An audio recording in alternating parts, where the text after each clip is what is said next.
Jagtial RTC డిపోలో డ్రైవర్గా పనిచేస్తున్నటువంటి అశోక్ను ఇలా సస్పెండ్ చేసినారు.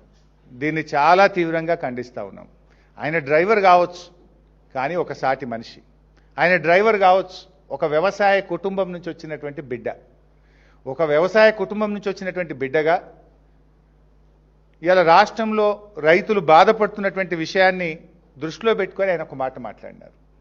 కాంగ్రెస్ నాయకులు పెట్రోల్ డీజిల్ మీద ధర్నా చేస్తున్నారు. అక్కడ పెట్రోల్ డీజిల్ మీద ధర్నా చేస్తూ ఉంటే అటువైపుగా బస్సు నడుపుతూ వెళ్ళినటువంటి డ్రైవర్ అశోక్ గారు ఆయన ప్రజా సమస్యల మీద స్పందించిండు. ఈ ధర్నా బాగానే చేస్తున్నారు, కానీ గా వడ్లు కొనుండ్రి, మక్కలు కొనుండ్రి, రైతులు ఆగమవుతున్నారు అని చెప్పి ఒక సాటి మనిషిగా స్పందించారు. ఒక రైతు కుటుంబం నుంచి వచ్చిన బిడ్డగా, రైతు కష్టాలు తెలిసిన వ్యక్తిగా వడ్లు కొనుండ్రి, మక్కలు కొనుండ్రి అని చెప్పుడు తప్ప? అంటే ప్రజలకు ప్రజాస్వామ్యంలో డాక్టర్ బాబాసాహెబ్ అంబేద్కర్ మనందరికీ మాట్లాడే స్వేచ్ఛనిచ్చారు. తమ అభిప్రాయాన్ని వ్యక్తం చేయగలిగే, వ్యక్తీకరణ చేసేటువంటి హక్కును భారత రాజ్యాంగం మనకు కల్పించింది. ఒక డ్రైవర్గా ఆయన స్పందిస్తే రేవంత్ రెడ్డి గారి ప్రభుత్వం ఒక నియంతృత్వ వైఖరితో ఆ డ్రైవర్ను సస్పెండ్ చేసినారు.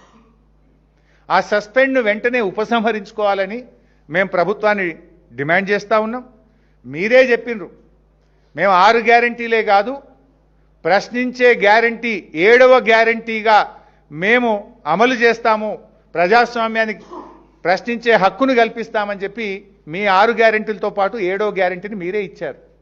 ఆ డ్రైవర్ అశోక్ మీరిచ్చిన 7వ గ్యారంటీ అడిగిండు తప్ప వేరే ఏమి అడగలేదు. సో వెంటనే ఆ డ్రైవర్ గారి మీద, అశోక్ గారి మీద పెట్టిన సస్పెన్షన్ను ఎత్తివేయాలని చెప్పి మేము కోరుతా ఉన్నాం.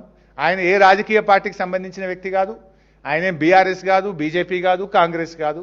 ఆయన ఒక డ్రైవర్, ఒక రైతు బిడ్డగా తన అభిప్రాయాన్ని చెప్పింది. కానీ అంత మాత్రాన మమ్మల్ని ప్రశ్నిస్తే మీ మీద వేటు వేస్తామనేటువంటి నియంతృత్వ ధోరణి విడనాడాలని, అశోక్ డ్రైవర్పై పెట్టిన సస్పెన్షన్ వెంటనే ఎత్తివేయాలని చెప్పి మేము డిమాండ్ చేస్తున్నాం. ఒకవేళ ప్రభుత్వం దిగి రాకపోతే అశోక్ కుటుంబానికి బీఆర్ఎస్ పార్టీ అండగా ఉంటుంది. న్యాయ పోరాటానికైనా, ప్రత్యక్ష పోరాటానికైనా బీఆర్ఎస్ ఆయనకు న్యాయం జరిగేదాకా ఆయన వెంట ఉండి పోరాటం చేస్తుంది.